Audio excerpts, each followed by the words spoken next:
പുതിയൊരു വീഡിയോയിലേക്ക് എല്ലാവർക്കും സ്വാഗതം. സുധിയുടെ വിവാഹശേഷം സച്ചിക്കും സുധിക്കും വേണ്ടി ഒരു പാർട്ടി കൊടുക്കാൻ തീരുമാനിക്കുകയാണ് ശ്രീകാന്ത്.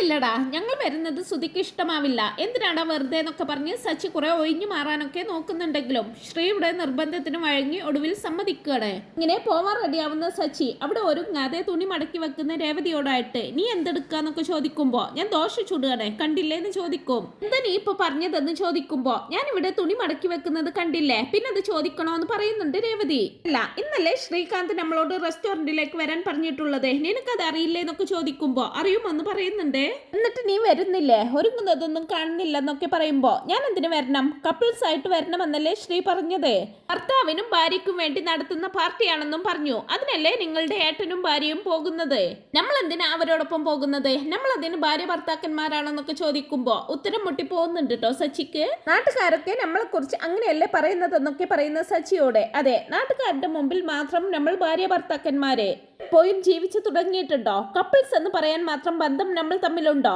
നിങ്ങൾക്ക് വേണ്ടി ഞാൻ എന്ത് നല്ലത് ചെയ്താലും നിങ്ങൾ അതിനൊരു കുറ്റം കണ്ടുപിടിക്കുമെന്നൊക്കെ പറയുന്ന രേവതിയോട് മതി മതി, ഓവറായിട്ടൊന്നും സംസാരിക്കണ്ട, ശ്രീകാന്ത് അല്ലേ നമ്മൾ വിളിച്ചത്, പോവാതിരുന്നാൽ അതവന് വിഷമമാകുമെന്നൊക്കെ പറയുമ്പോ അത് തന്നെയല്ലേ ഞാൻ പറഞ്ഞത്, ഭർത്താവിനും ഭാര്യയ്ക്കും വേണ്ടി നടത്തുന്ന പാർട്ടിയാണെന്ന് പറഞ്ഞ് രേവതിയും വിട്ടുകൊടുക്കുന്നില്ല.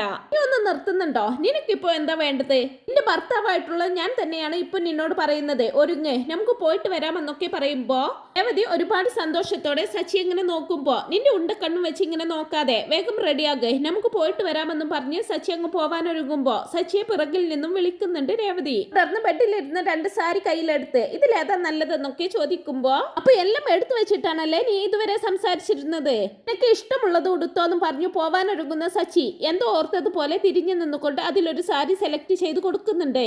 ഒന്ന് രേവതി എടുത്ത് ചോദിക്കുമ്പോ അതെ, നല്ല കളറാണ്, നിനക്ക് നന്നായിട്ട് ചേരുമെന്നും പറഞ്ഞുകൊണ്ട് സച്ചി ഒരു ചിരിയോടെ അവിടെ നിന്ന് പോവുകയാണ് ചെയ്യുന്നത്. പിന്നീട് അങ്ങനെ റെസ്റ്റോറന്റിൽ ശ്രീകാന്ത് ഇങ്ങനെ എല്ലാം റെഡിയാക്കി വെക്കാണ്. അവിടേക്ക് സുധിയും ശ്രുതിയും കൂടി വരുന്നുണ്ട്. സച്ചി രേവതിയെ വിളിച്ചത് അവരറിഞ്ഞിട്ടുണ്ടാകില്ല. സുധിയെയും ശ്രുതിയെയും നല്ല രീതിയിൽ തന്നെ സ്വീകരിക്കുന്നുണ്ട് ശ്രീകാന്ത്. അവിടുത്തെ അന്തരീക്ഷമൊക്കെ ഒരുപാട് ഇഷ്ടപ്പെട്ട് വളരെ സന്തോഷത്തോടെ അവര് രണ്ടുപേരും ഇങ്ങനെ സംസാരിച്ചുകൊണ്ടിരിക്കുകയാണ്. അല്പസമയത്തിനകം സച്ചിയും രേവതിയും അവിടേക്ക് എത്തുന്നുണ്ട്. ഇതുപോലത്തെ ഹോട്ടലുകളിലൊന്നും ഞാൻ മുമ്പ് പോയിട്ടില്ലെന്നൊക്കെ രേവതി പറയുമ്പോ ഞാനും പോയിട്ടില്ല, കസ്റ്റമറെ ഇവിടെ കൊണ്ടുവന്ന് ഇറക്കി വിടുമെന്നല്ലാതെ ഉള്ളിൽ കയറി ഇതുവരെ ഭക്ഷണം കഴിച്ചിട്ടില്ലെന്ന് സച്ചിയും പറയുന്നുണ്ട്. എന്തായാലും വാന്ന് പറഞ്ഞുകൊണ്ട് രേവതിയും കൂട്ടി സച്ചി അകത്തേക്ക് കയറുന്നുണ്ട്.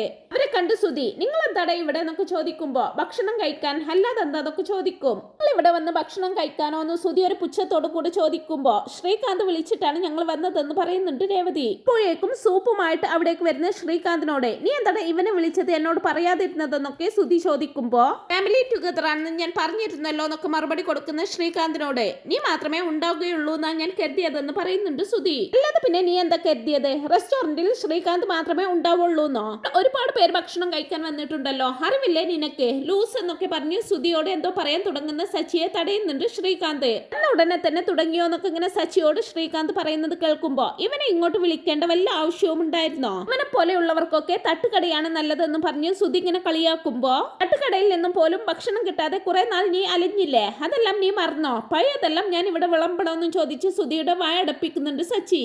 പേരും ഒന്ന് അടങ്ങിയിരിക്കുന്നുണ്ടോന്നും ചോദിച്ചുകൊണ്ട് സ്റ്റാർട്ടറായിട്ട് ആദ്യം ഈ സൂപ്പ് കുടിക്കെന്ന് പറഞ്ഞുകൊണ്ട് 4 പേരുടെയും മുമ്പിലേക്ക് സൂപ്പ് വെച്ച് കൊടുക്കുന്നുണ്ട് ശ്രീകാന്ത്. ഭക്ഷണത്തിന് മുമ്പെയാണോ സൂപ്പ് കുടിക്കുന്നത്, ഞങ്ങളുടെ വീട്ടിലൊക്കെ ജലദോഷം വന്നാലാണ് ഇങ്ങനെ ആട്ടിൻ സൂപ്പ് ഉണ്ടാക്കി കുടിക്കുക എന്നൊക്കെ ഇങ്ങനെ രേവതി പറയുമ്പോ ഓ, നിങ്ങളുടെ വീട്ടിലൊക്കെ ആട്ടിൻ സൂപ്പ് കുടിക്കണമെങ്കിൽ ശരീരത്തിന് വല്ല കേടും വരണമല്ലെന്നും ചോദിച്ച് അവളെ അപമാനിക്കുന്നുണ്ട് സുധി.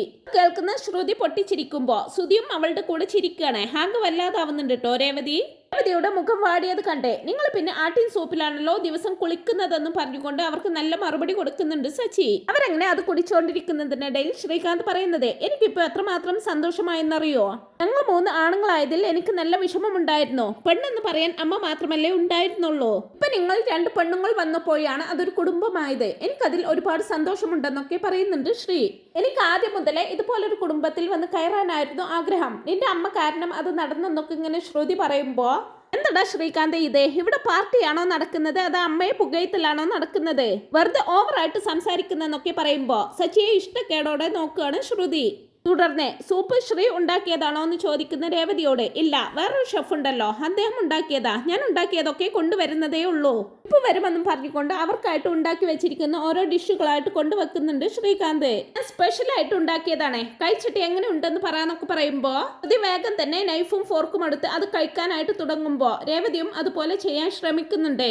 എത്ര ശ്രമിച്ചിട്ടും രേവതിക്ക് നൈഫും ഫോർക്കും പിടിക്കാൻ പറ്റുന്നില്ല. വേഗം തന്നെ അത് കഴിച്ചു നോക്കിയിട്ട് സൂപ്പർ ആയിട്ടുണ്ടെന്നും പറഞ്ഞ് ശ്രീകാന്തിനെ അഭിനന്ദിക്കുന്നുണ്ട്. നീ അവിടുന്ന് ഈ പാചകമൊക്കെ പഠിച്ചേ അമ്മയുടെ അടുത്ത് നിന്നാവുമല്ലേ, അമ്മ നന്നായിട്ട് പാചകം ചെയ്യുമല്ലോ എന്നൊക്കെ പറയുമ്പോ അരെ അമ്മയോന്നൊക്കെ ഇങ്ങനെ ഒരു പുച്ഛത്തോടെ പറയണ സച്ചിയോട് ഇത്രയും കാലം അമ്മ ഉണ്ടാക്കിയ ഭക്ഷണം തന്നെയല്ലേ നീ കഴിച്ചേന്നൊക്കെ ശ്രുതി ചോദിക്കുന്നത് കേൾക്കുമ്പോ ഇത്രയും നല്ല ഭക്ഷണം കഴിച്ചോണ്ടിരിക്കുമ്പോ വെറുതെ അമ്മ ഉണ്ടാക്കുന്ന ഭക്ഷണത്തെ ഓർമ്മപ്പെടുത്തല്ലേ, അതുകൊണ്ട് പറഞ്ഞതാണ് എന്ന് പറയുന്നുണ്ട് സച്ചി. രേവതി ആണെങ്കിൽ തന്റെ മുമ്പിൽ കൊണ്ടുവച്ചിരിക്കുന്ന ഡിഷ് കഴിക്കാതെ നൈഫും ഫോർക്കും വെച്ച് അതെടുക്കാനുള്ള ശ്രമത്തിൽ തന്നെയായിരിക്കും. ശ്രുതിയും ശ്രുതിയും പരിഹാസ ചിരിയോടെ അതിങ്ങനെ ശ്രദ്ധിച്ചുകൊണ്ട് രണ്ടുപേരും ഇങ്ങനെ എന്തോ പറഞ്ഞു ചിരിക്കുന്നതിനിടയിലായിരിക്കും സച്ചി അത് ശ്രദ്ധിക്കുന്നത്. സച്ചി അവരെ ഒന്ന് നോക്കിയതിനു ശേഷം രേവതി എന്തിനാണ് അതൊക്കെ എടുത്ത് കഴിക്കാൻ നോക്കുന്നത്, കൈ നല്ല വൃത്തിയുള്ളതല്ലേ, കൈ കൊണ്ട് കഴിച്ചാൽ മതി എന്നും പറഞ്ഞുകൊണ്ട് നൈഫും ഫോർക്കും എടുത്തു മാറ്റി വെച്ച് അവളോട് കഴിക്കാൻ പറയുന്നുണ്ട്. പറഞ്ഞ രേവതിയോടായിട്ട് ഇതൊന്നും പിടിക്കാൻ അറിഞ്ഞില്ലെങ്കിലും അധികാരം സ്ഥാപിക്കാൻ ശ്രമിക്കാതിരുന്നാൽ മതി, ഇവരൊക്കെ വന്ന ഉടനെ തന്നെ അതിനുള്ള ശ്രമത്തിലാണെന്നൊക്കെ ശ്രുതിയെ നോക്കിയിട്ട് പറയുമ്പോ ദേഷ്യം വരുന്നുണ്ട് കേട്ടോ ശ്രുതിക്ക്.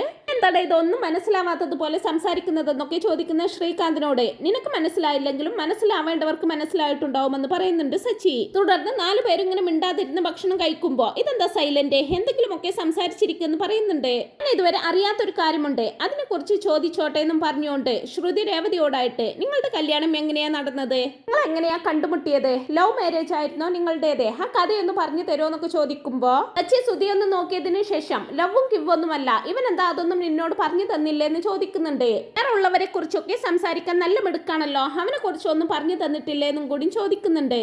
ശ്രുതി സുധിയെ നോക്കുന്ന സമയത്ത് സുധി ഒന്നും മിണ്ടാതെ തല താഴ്ത്തുക കേട്ടോ ചെയ്യുന്നത്. ശ്രീകാന്ത് എന്തോ പറയാൻ തുടങ്ങുന്നതും എന്തിനാണ് മറച്ചു വെക്കുന്നത്, അവളെല്ലാം അറിയട്ടെ, ഇവളുണ്ടല്ലോ രേവതി, ഇവള് ആദ്യം പെണ്ണ് കണ്ടത് നിന്റെ ഭർത്താവായിട്ട് ഞെളിഞ്ഞിരിക്കുന്ന ഇവനാ, എന്നിട്ട് കല്യാണം ഉറപ്പിക്കുകയും ചെയ്തു. കല്യാണത്തിന്റെ ദിവസം അച്ഛന്റെ 50 ലക്ഷം കൊണ്ട് ഓടിപ്പോയവനാണ് ഇവനെന്നൊക്കെ പറയുമ്പോ അതൊന്നും വലിയ കാര്യത്തിൽ എടുക്കുന്നില്ല. സച്ചി എപ്പോഴും പറയുന്നത് പോലെ പറയുന്നതായിരിക്കും അവളുടെ വിചാരം. അങ്ങനെ അച്ഛൻ എന്നോട് ഇവളെ വിവാഹം കഴിക്കാൻ പറഞ്ഞു, അങ്ങനെയാണ് ഞങ്ങളുടെ വിവാഹം നടന്നതെന്നൊക്കെ സച്ചി പറയുമ്പോ ഓ അപ്പൊ നിങ്ങൾക്ക് നടന്നത് ഒരു സമൂഹ വിവാഹമായിരുന്നല്ലേ എന്ന് ചോദിച്ചുകൊണ്ട് ഒന്നും അറിയാത്തതുപോലെ ഭക്ഷണം കഴിക്കുകയാണ് ശ്രുതി. സച്ചിയും രേവതിയും ഒരു നിമിഷം ആകെ വല്ലാതാവുന്നുണ്ടെങ്കിലും ദേഷ്യത്തോടെ ശ്രുതിയെ തന്നെ നോക്കി നിൽക്കുകയാണ് സച്ചി. ശ്രുതിയുടെ മുഖത്തും അവരെ പരിഹസിച്ചുകൊണ്ടുള്ള ഒരു ചിരിയായിരിക്കൂട്ടോ. ശ്രുതി ആണെങ്കിൽ വീണ്ടും ന്യൂസ് പേപ്പറിലൊക്കെ ഞാൻ ഇങ്ങനത്തെ വാർത്തകൾ കണ്ടിട്ടുണ്ട്, കല്യാണ പെണ്ണിനെ ഇഷ്ടപ്പെടാഞ്ഞിട്ട് വരൻ ഓടിപ്പോകും, പിന്നെ ആരെങ്കിലും വന്ന് ജീവിതം കൊടുക്കും, നമ്മുടെ വീട്ടിലും അത് നടന്നല്ലേ എന്നും പറഞ്ഞുകൊണ്ട് അവരെ അപമാനിക്കുന്നുണ്ട് കേട്ടോ ശ്രുതി.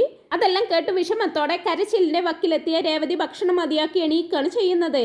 ശ്രുതിയും ശ്രുതിയുമാണെങ്കിൽ ഒരു പരിഹാസ ചിരിയോടെ ഇങ്ങനെ ഇരിക്കുകയായിരിക്കും. സച്ചി ആണെങ്കിൽ ദേഷ്യത്തോടെ അതുകൊണ്ടെന്താ 50 ലക്ഷം കൊണ്ട് ഓടിപ്പോയി, ഒരു കുടുംബത്തെ മുഴുവൻ ഇവൻ അപമാനിച്ചില്ലേ, ഇവളുടെ ജീവിതത്തെ കുറിച്ച് പോലും ഇവൻ ഓർക്കാതെ എല്ലാവരെയും കരയിപ്പിച്ച് ഇവൻ ഓടിപ്പോയില്ലേ എന്നൊക്കെ പറയുമ്പോ അതെ ഇവളെ കെട്ടിയിരുന്നെങ്കിൽ കല്യാണ ശേഷം ഞാനായിരുന്നു കരയേണ്ടിയിരുന്നത്, ഞാൻ രക്ഷപ്പെട്ടു എന്ന് ഞാൻ കരുതുന്നുള്ളൂ, ഇതെല്ലാം ഞാൻ നിന്നോട് പറയാനിരുന്നതായിരുന്നു ശ്രുതി എന്നൊക്കെ പറയുമ്പോ എനിക്ക് നിന്നെ മനസ്സിലാകും ശ്രുതി, ഇഷ്ടപ്പെടാതെ ഒരാളും ഒരാളെയും കല്യാണം കഴിക്കേണ്ട ആവശ്യമില്ലെന്ന് പറഞ്ഞുകൊണ്ട് വീണ്ടും രേവതിയെ അപമാനിക്കുന്നുണ്ട് ശ്രുതി. അതെ എല്ലാറ്റിനും അച്ഛനെ പറഞ്ഞാൽ മതി, പണം കാണിച്ച് എന്നെ അച്ഛന്റെ വരുതിയിൽ വരുത്തി, ആ പണം കൊണ്ട് ഞാനൊരു ബിസിനസ് നടത്തിയിരുന്നെങ്കിൽ ഞാനിപ്പോ വലിയ നിലയിലെത്തിയേനെന്നൊക്കെ പറയുമ്പോ അത് തരാമെന്ന് പറഞ്ഞാണോ കല്യാണത്തിന് സമ്മതിച്ചത്, ഇങ്ങനെ ഭീഷണിപ്പെടുത്തുന്നത് തെറ്റല്ലേ എന്ന് ചോദിക്കുന്നുണ്ട് ശ്രുതി. അവസ്ഥ ആർക്കും അറിയണ്ടല്ലോ, ഇങ്ങനെ ഒരു പെണ്ണിനെ കണ്ടുപിടിച്ച് എന്നോട് കല്യാണം കഴിക്കാൻ പറഞ്ഞു, വേറെ വഴിയില്ലാതെ ഞാനും സമ്മതിച്ചു, അതോടുകൂടിയാണ് എന്റെ എല്ലാ പ്രശ്നങ്ങളും തുടങ്ങിയത്, എല്ലാം അച്ഛൻ കാരണമാണെന്നൊക്കെ ഇങ്ങനെ ശ്രുതി പറയുന്നത് കേൾക്കുമ്പോ സച്ചിക്ക് നന്നായിട്ട് തന്നെ ദേഷ്യം വരുന്നുണ്ട് കേട്ടോ. ശ്രീ ഇവനോട് മിണ്ടാതിരിക്കാൻ പറയാന്നൊക്കെ പറയുമ്പോ ശ്രീ അത് ശ്രുതിയോട് പറയണതും ഞാൻ സത്യം തന്നെയല്ലേ പറഞ്ഞത് എന്നെല്ലാം പറഞ്ഞു ശ്രുതിയോടായിട്ട്. ശ്രുതി അച്ഛന് തീരെ വിവരമില്ലെന്ന് വെക്കാം, പക്ഷെ ഞാൻ പറയുന്നതെങ്കിലും ഒന്ന് കേട്ടൂടെ, എന്ത് ചെയ്യാനാ, വിവരമില്ലാത്ത എന്റെ അച്ഛനെ പോലെയുള്ളവരുടെ കയ്യിലാണ് പണവും വന്ന് ചേരുന്നത്, എന്റെ ജീവിതം തന്നെ അച്ഛൻ കാരണമാണ് തകർന്നത്, നിന്നെ കണ്ടുമുട്ടിയതിനു ശേഷമാണ് പിന്നീടെല്ലാം ഓക്കെ ആയത്, അച്ഛൻ കാരണമാണ് ആ പണം എന്റെ കൈവിട്ടു പോയതെന്നും പറഞ്ഞുകൊണ്ട് അച്ഛനെ കുറിച്ച് മോശമായിട്ടുള്ള എന്തോ ഒരു വാക്ക് ശ്രുതി പറയണതും അലി കയറുന്ന സച്ചി നീ എന്താടാ പറഞ്ഞതെന്നും ചോദിച്ച് ശ്രുതിയുടെ കോളറിൽ കുത്തിപ്പിടിക്കുന്നുണ്ട്. തടയാൻ വരുന്ന ശ്രീയോട് അവൻ അച്ഛനെ കുറിച്ച് പറഞ്ഞത് നീ കേട്ടില്ലടാ, എന്നെ വിശ്വസിച്ചാണ് അച്ഛൻ പണം കൊടുത്തത്, എന്നിട്ട് അവൻ അച്ഛനെ കുറിച്ച് പറയുന്നത് കേട്ടോ, സത്യം തന്നെയല്ലേ പറഞ്ഞത്, അച്ഛൻ കാരണമാണ് ഇതെല്ലാം നടന്നതെന്ന് ശ്രുതി വീണ്ടും പറയുമ്പോ ക്ഷമ നശിക്കുന്ന സച്ചി അവനെ അടിക്കുന്നുണ്ട്. റെസ്റ്റോറന്റ് ആണെന്നൊന്നും നോക്കാതെ സുധിയെ നല്ല രീതിയിൽ തന്നെ കൈകാര്യം ചെയ്യുന്നുണ്ട് സച്ചി. ശ്രീകാന്ത് അടക്കമുള്ളവർ തടയാനൊക്കെ നോക്കുന്നുണ്ടെങ്കിലും അവരെല്ലാം തട്ടിമാറ്റി സുധിക്കിട്ട് നല്ലോണം പൊട്ടിക്കുന്നുണ്ട് കേട്ടോ സച്ചി. ഇത്രയും നേരം രേവതിയെ അപമാനിച്ചതിന്റെ ദേഷ്യവും അച്ഛനെ കുറിച്ച് അങ്ങനെ പറഞ്ഞതിന്റെ ദേഷ്യവും എല്ലാം കൂടി കലി കയറിയിട്ടുണ്ടാകും സച്ചിക്ക്. എല്ലാവരും കൂടി അവരെ പിടിച്ചു മാറ്റുന്ന സമയത്ത് സുധിയുടെ കൈവിരലിൽ പിടികിട്ടുന്നുണ്ട് സച്ചിക്ക്. ഉടനെ തന്നെ സുധിയുടെ 2 കൈവിരലുകളും പിടിച്ചെടുത്ത് ഓടിക്കുകയാണ് കേട്ടോ ചെയ്യുന്നത്. വേദന കൊണ്ട് അലറി വിളിക്കുന്നുണ്ട് സുധി. എന്താ ഇത് സച്ചി, നിനക്ക് അല്പം പോലും മാനേഴ്സ് ഇല്ലെന്നും ചോദിച്ചുകൊണ്ട് ശ്രുതി സച്ചിയോട് കുറെ ഇംഗ്ലീഷിൽ അങ്ങ് വാചകം അടിക്കുമ്പോ നിർത്തടി, അവളുടെ ഒരു ഇംഗ്ലീഷ്. അച്ഛന് പണത്തിലല്ലേ അവൻ പഠിച്ച് ഇത്രയും വലുതായത്. അവൻ അച്ഛനെ കുറിച്ച് പറഞ്ഞതെല്ലാം നീ കേട്ടു നിന്നില്ലേ എന്നൊക്കെ ചോദിക്കുമ്പോ വെച്ച് പൊതുസ്ഥലത്ത് വെച്ച് ഇങ്ങനെ പെരുമാറണോ എന്നൊക്കെ ചോദിക്കുന്നതും രേവതി മുമ്പോട്ട് വന്നേ, അത് ആദ്യം നിന്റെ ഭർത്താവിനെ പറഞ്ഞു മനസ്സിലാക്ക്. അച്ഛനെ കുറിച്ച് എത്ര മോശമായിട്ടാണ് നിന്റെ ഭർത്താവ് സംസാരിച്ചത്, അതൊന്ന് ആദ്യം പറഞ്ഞു മനസ്സിലാക്കി കൊടുക്കെന്നും പറഞ്ഞുകൊണ്ട് ശ്രുതിയുടെ വാ അടപ്പിക്കുന്നുണ്ട് രേവതിയും.